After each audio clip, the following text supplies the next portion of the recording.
Welcome to my YouTube channel 8848 मा आज पनि यहाँहरूलाई स्वागत छ। सधैँ जस्तो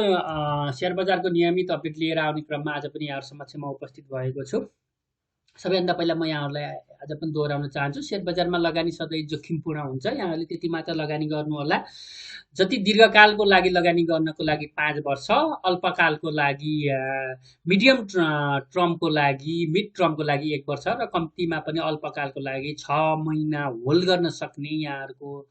क्षमतालाई लिएर मात्रै सेयर बजारमा लगानी गर्न हुन म यहाँहरूलाई अनुरोध गर्दछु र मेरो च्यानललाई यहाँहरूले जसले सब्सक्राइब गरिदिनु भयो उहाँहरूलाई धन्यवाद दिन चाहन्छु र मेरो च्यानल नगर्नुहुने सबैलाई जसले सुन्नुभएको छ सबैलाई मेरो च्यानल सब्सक्राइब गरिदिनु हुन म चाहिँ यहाँहरूलाई अनुरोध गर्दै आजको बजारको अवस्था, तत्काल यो हप्ताको मार्केटको सिनारियो र अहिलेको बजारको परिस्थिति र बजारका बारेमा यहाँहरूलाई म अपडेट लिएर आएको छु। र मार्केटमा हिजो एउटा चाहिँ बियरिस मारुबुजु क्यान्डल बनेर बजारमा हिजो एउटा गिरावट आएको छ र यहाँहरूको पक्कै पनि मनमा जिज्ञासा र एउटा कौतूहलता के छ भनेदेखि अघिल्लो अडियो रेकर्डमा यहाँले चाहिँ बुलिस डोजी स्टार बनेको र यहाँबाट बजार चाहिँ फर्किन सक्छ भन्नुभएको थियो, तर त्यो चाहिँ त भएन नि भन्ने पक्कै यहाँहरूको मनमा जिज्ञासा छ। र यो यहाँहरूको सबैभन्दा पहिला मैले यहाँहरूको यो जिज्ञासा मेटाउने तर्फ म पहिलाको त्यही नै चार्टमा जान्छु, जहाँनिर यहाँहरूले मैले अस्ति भनेको थिएँ यो घेरामा जहाँनिर यहाँनिर एउटा चाहिँ बुलिस डोजी स्टार बन्यो, त्यसपछि बियरिस डोजी स्टार बन्यो, त्यसपछि बजार घट्यो र यहाँ चाहिँ बुलिस डोजी स्टार अब बन्यो र अब बढ्छ भन्नुभएको चाहिँ थियो, तर चाहिँ भएन। हो एक्ज्याक्टली यहाँनिर के छ, के हुन्छ, के भइराखेको छ भने जस्तो यहाँनिर बियरिस डोजी स्टार बनिसकेपछि पनि हामीले एकचोटिलाई नजिकबाट हेर्दाखेरि यो कतिमा बनेको थियो भने 2945मा यसमा बियरिस डोजी स्टार बनेर पनि मार्केट लगभग बढेर 2980 सम्म भनेको कम्तीमा 40 पोइन्ट त्यो चाहिँ सिम्टम्स देखिएर पनि बजार माथि अप गएको थियो घट्दाखेरि, र अब बढ्दाखेरि पनि यहाँनिर यो सिम्टम्स देखिने बित्तिकै यहाँनिर जहाँनिर हामीले सिम्टम्स देख्छौँ त्यो सिम्टम्स देखिने बित्तिकै बजार नघट्ने रहेछ र घट्दाखेरि पनि र बढ्दाखेरि पनि जुन चाहिँ सिम्टम्सहरू आउँछन् देखिन्छन् त्यो आउने बित्तिकै बजार चाहिँ नबढ्ने रहेछ भन्ने कुरा हामीले यसलाई यो चार्टलाई हामीले अलिकति क्लोजली हेर्दाखेरि क्लियरली र क्लोजली हेर्दाखेरि हामीले चाहिँ यो चाहिँ चार्टबाट देखिन्छ।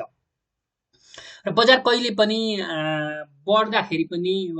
बढ्ने क्रममा पनि केही समय बजार चाहिँ सार्प डाउन भइसकेपछि मार्केट स्थिर हुनलाई समय लाग्छ र त्यसलाई समय लाग्छ, केही समय लिन्छ, त्यहाँनिर सिम्टम्सहरू देखिन्छन् र देखिँदै गर्दाखेरि पनि बजार घट्दाखेरि पनि एकैचोटि घट्दैन र बढ्दाखेरि पनि एकैचोटि बढ्दैन। र अन्य टेक्निकल्ली बजार अब यो बढ्न सक्ने आधारहरू के हुन सक्छन् भन्ने कुराहरू मैले यहाँ यो आरएसआई मार्फत यो अलिकति सहज पनि छ यहाँहरूलाई बुझ्न धेरैले। यो 70 भनेको ओभर जोन हो, यहाँनिर यो 70 को जोनमा भनेको ओभर बट जोन हो, यहाँनिर मैले जहाँनिर राउन्ड लायो ओभरसोल्ड जोन हो र यसलाई अलिकति 5-7 वर्षको हिस्ट्री हेरौँ हामीले, झन्डै 2015 देखिको हामीले हिस्ट्री हेर्ने हो भनेदेखि यो लेभलमा मार्केट एकदमै थोरै समय बसेको देखिन्छ। हामीले यहाँनिर हेर्ने हो भने यो 30 को लेभल भन्दा तल हामीले 2015 देखि 2022 सम्म करिब 7 वर्षको हामीले यहाँनिर मार्केटको एउटा चाहिँ चक्र सिम्टम्सलाई यसलाई बजारले बनाएको हिस्ट्री हेर्ने हो भनेदेखि यो पोइन्टमा बजार भनेको निकै थोरै बसेको देखिन्छ। र अहिले यो जुन चाहिँ ओभरसोल्ड जुन 30 तल आएको छ यहाँनिर आएकोमा पनि यो समयमा पनि यहाँनिर पनि केही अझै करेक्सन हुन सक्ला, 10-20-50 अङ्क यसमा आरएसआईमा अहिले जुन चाहिँ लेभल कति छ, आरएसआईमा 28 छ, यसमा 5-10 पोइन्ट अझै हुन सक्ला, तर मार्केट माथि नै जान्छ, माथि यहाँबाट बााउन्स हुन्छ नै भन्ने कुरा हामीले यसको विगतको आरएसआईको हामीले विगतको हिस्ट्री हेऱ्यौँ भनेदेखि हामीले त्यो देखिन्छ। यसरी हेर्दाखेरि यो माथि जाँदाखेरि पनि यो चाहिँ 70 बाट माथि जाँदाखेरि यो लामो समय बस्दैन, यो लेभलभन्दा माथि गएर एकदमै थोरै बसिया छ यहाँ पुगिसकेपछि पनि, किनभने यसमा चाहिँ यो ओभरबट जोनमा छ र यो तल जाँदाखेरि पनि यो 30 भन्दा तल ओभरसोल्ड जोनमा यहाँबाट बजारले चाहिँ कहीँ न कहीँ कुनै न कुनै बेला कुनै न कुनै रिजन लिएर मार्केट चाहिँ अप हुन सक्छ, हुने सम्भावना। यहाँनिर के हो भने प्रोबाबिलिटीको कुरा हामीले विगत 5-7 वर्षको यसलाई हेर्दाखेरिको अवस्था चाहिँ यो देखिएको हो र देखिन्छ, र अब पनि यहाँनिर यो सम्भावनाको कुरा हो र यो प्रोबाबिलिटी छ। बजार अहिले दबावमा कुनै न कुनै रिजनले मार्केट एउटा ओभरसोल्ड जोनमा छ र ओभरसोल्ड जोनमा बसेको बजार कुनै पनि बेला कुनै पनि रिजनले मार्केट चाहिँ अप ट्रेन्डमा जान सक्छ, जुन्ने कुरा हामीले चाहिँ विगतको 5-7 वर्षको एउटा हिस्ट्रीलाई हामीले दोहोऱ्याएर हेऱ्यौँ भनेदेखि यो देखिन्छ। त्यसै गरी अन्य टुल्सहरू मार्फत मार्केटको बारेमा विश्लेषण गर्नु पर्दा यसले चाहिँ यहाँ बोलिङ्गर ब्यान्डमा यो दैनिक चार्ट अन्तर्गत मैले हेर्दैछु, बोलिङ्गर ब्यान्डमा यसले लोवर ब्यान्डलाई छोएर केही माथि जान खोजेको छ र हिजो एउटा रातो हरियो चाहिँ बियरिस सिग्नल दिएको छ। यसले थप बजारमा दबाव हुन सक्ला एउटा दुईटा कारोबारमा,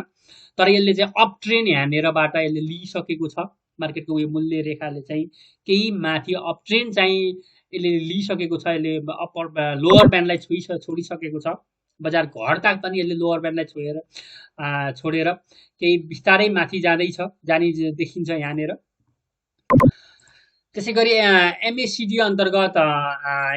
हेर्दाखेरि बजारमा यहाँनिर यो रेखाहरू जुन चाहिँ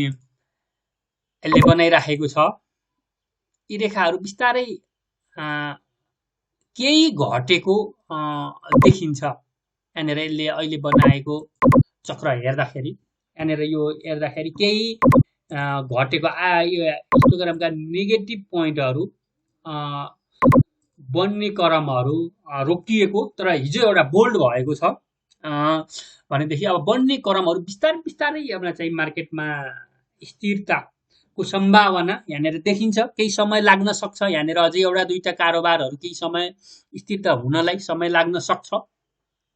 यो तत्कालै तुरुन्तै आजको भोलि नै तुरुन्तै नै बजारमा ठुलो बााउन्स ब्याक भइहाल्ने सम्भावना नदेखिए तापनि बजारमा घट्ने क्रम चाहिँ बिस्तारै चाहिँ एउटा रोकिन सक्ने सम्भावना चाहिँ मार्केटमा अहिलेको स्टक मार्केटमा देखिन्छ। त्यसै गरी अब इचिमोको क्लाउड मार्फत हेर्दाखेरि बजारमा यहाँनिर अलिकति ट्रेन्डलाई यसले अलिकति लामो समयको ट्रेन्डलाई हेर्दाखेरि बजारमा एउटा डाउन ट्रेन्ड भनेर चाहिँ प्रष्टै रूपमा डाउन ट्रेन्ड देखाउँछ यसले। यहाँनिर हामीले हेऱ्यौँ भनेदेखि यो क्लाउड पोजिसनबाट यहाँनिर मूल्य रेखाहरू तल झरेका छन्। यहाँको क्लाउडको पोजिसन रातो भएको छ हैन, यो ग्रीन हुँदाखेरि बजार माथि जान्छ, क्लाउडको पोजिसन चाहिँ यो रातो भएको छ। यसले ट्रेन्डको हिसाबले भन्ने हो भने डाउन ट्रेन्ड देखिन्छ। यो अल्पकालको लागि स्टक मार्केट डाउन ट्रेन्ड नै हो। बजारमा यसलाई अल्पकालको बियरिसै भन्दा पनि हुन्छ, यो सर्ट टर्म बियरिस हो। यो बजारले यो हामीले इचिमोको अन्तर्गत हेर्दाखेरि बजारमा एउटा करेक्सन देखिएको छ केही समय यो इचिमोको क्लाउड अन्तर्गत हेर्दा, र भोल्युम हेर्दाखेरि भने भोल्युमको मार्फत हेर्छौँ हामीले भनेदेखि भोल्युम चाहिँ यहाँबाट केही बिस्तारै भोल्युम चाहिँ दैनिक एउटा घट्दो क्रममा छ र केही अझै भोल्युम चाहिँमा गिरावट आइसकेपछि भोल्युममा केही घटिसकेपछि मार्केटमा एउटा अप ट्रेन्डको यसले चाहिँ भोल्युममा पनि एउटा केही सुधार हुनलाई अझै केही कारोबार केही समय लाग्न सक्ने देखिन्छ। यसले स्टक मार्केटमा एउटा के हुन्छ भनेदेखि घट्ने क्रम पनि एउटा कुनै एउटा पोइन्टसम्म बजार घट्न सक्छ, र अब यसले बजारले घट्दाखेरि कतिसम्ममा आएर एउटा नजिकको सपोर्ट पोइन्ट कतिसम्म आउला त बजार, पक्कै पनि यहाँको एउटा चाहिँ जिज्ञासा त्यो छ। यदि बजार घट्छ भने कतिसम्म, अनि यो अघिल्लो पल्ट हामीले यसलाई एउटा चाहिँ विश्लेषण गर्ने भनेको अघिल्लो पल्ट कतिमा सपोर्ट लिएको थियो भन्ने कुरालाई हामीले आधार मान्दाखेरि अघिल्लो पल्ट जुन चाहिँ बजार अधिक तल चाहिँ एउटा 2260 सम्म आएको थियो, र तर त्यो दिन क्लोज 2260 मा क्लोज आने 2280 तिर मा बजार चाहिँ क्लोज भएको थियो र आगामी कारोबारमा पनि यसले चाहिँ स्ट्रङली बजारले स्ट्रङली यो चाहिँ यहीसम्म पनि नआउला भन्न सकिँदैन। तर यसरी त्यो आउँछ भने तापनि हामीले अन्य टुल्सहरू मार्फत हेर्ने हो भने हामीले विगतलाई हामीले हेर्ने हो भनेदेखि बजारको अन्य अवस्थाहरू मार्फत यसलाई चाहिँ हामीले रेखाचित्र मार्फत हेर्छौँ भने यसलाई चाहिँ माइनर डिग्रीको वेभ 1 मानियो भने वेभ 2 भनेको लगभग यसले चाहिँ के भन्छ युनिट वेभको एउटा प्रिन्सिपलले पनि के भन्छ भने त्यो भनेको इक्वल वेभ 1 को 0 लेभलसम्म पनि त्यहाँभन्दा तल आउँदैन होइन, आउने सम्भावना कम हुन्छ र त्यसपछि बजारले बाउन्स लिन्छ भन्ने एउटा चाहिँ यसले वेबको एउटा चाहिँ प्रिन्सिपलको आधारमा भन्दा पनि यदि 2260 देखि 80 सम्मको रेन्जसम्म मार्केट आउँछ भने त्यसलाई चाहिँ मार्केटको करेक्सनै ठान्नुपर्छ। यदि बजार त्यहाँबाट तल आउँदैन, होइन बजार आउन सक्छ, त्यहाँबाट तल मार्केट आउँछ भनेदेखि बजार चाहिँ लङ टर्ममा अलिकति केही प्रेसरमै रहेको बुझ्नुपर्छ हामीले। किनभने पहिलाको पोइन्ट भन्दा पनि तल बजार गइसकेपछि स्वाभाविक रूपमा हामीले बुझ्दाखेरि पनि बजारमा एउटा डाउन ट्रेन्ड भनेर बुझिन्छ भने इलेक्ट्रोड मार्फत पनि यदि योबाट तल गयो भने हामीले फेरि नयाँ काउन्टिङ 1 2 3 4 5 गर्नुपर्ने हुन्छ, यो चाहिँ इनभ्यालिड हुन्छ। त्यसैले बजारको अवस्था अहिले तत्कालको लागि केही समय वेट एन्ड सीमै रहन सक्ने र 10-20 अङ्कमा बजारले चाहिँ एउटा लिन सक्ने अझै सम्भावना आधारहरू मार्केटमा टेक्निकली पनि देखिन्छ। बजारमा एउटा घटेपछि बढ्ने र बढेपछि घट्ने एउटा स्वाभाविक चक्र रहेको हुँदाखेरि सेयर बजारमा हामीले लगानी गर्दाखेरि हामीले त्यही नै भएर हामीले 6 महिना 1 वर्ष र कम्तीमा 5 वर्षको एउटा चाहिँ प्लानिङ बनाएर योजना बनाएर हामीले त्यति समयलाई चाहिँ हामीले यदि हामीले थोरै सेयर हामीले किनेका छौँ अथवा हाम्रो होल्डिङ क्यापासिटी त्यति रहनुपर्छ भन्ने हामीले मुख्य कुरा त्यही नै हो। त्यसैले अहिलेको बजारमा केही विभिन्न कारणहरूले बजार एउटा दबावमा छ, बजारमा एउटा सेलिङ प्रेसर छ।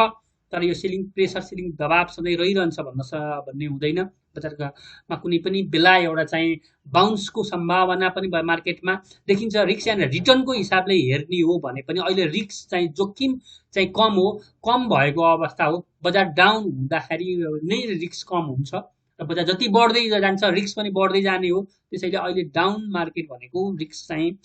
कम भएको अवस्था हो र हामीले खरिद गर्दाखेरि पनि थोरै किता सेयरहरू हामीले यस्तै बेलामा उठाउँदै जाने हो। बजारले केही समयको अन्तरालमा बाउन्स हुन सक्छ हुने र त्यो बेला हामीले अहिले केही उठाएको सेयरले चाहिँ हामीलाई रिटर्न दिने हो। त्यसैले स्टक मार्केटमा हामीले धैर्यता र घट्दाखेरि हामीमा के हुनुपर्छ भने एउटा आत्मविश्वास र धैर्यता हुने र बढ्दा नमात्तिने घट्दा नआत्तिने नै हाम्रो चाहिँ एउटा स्वभाव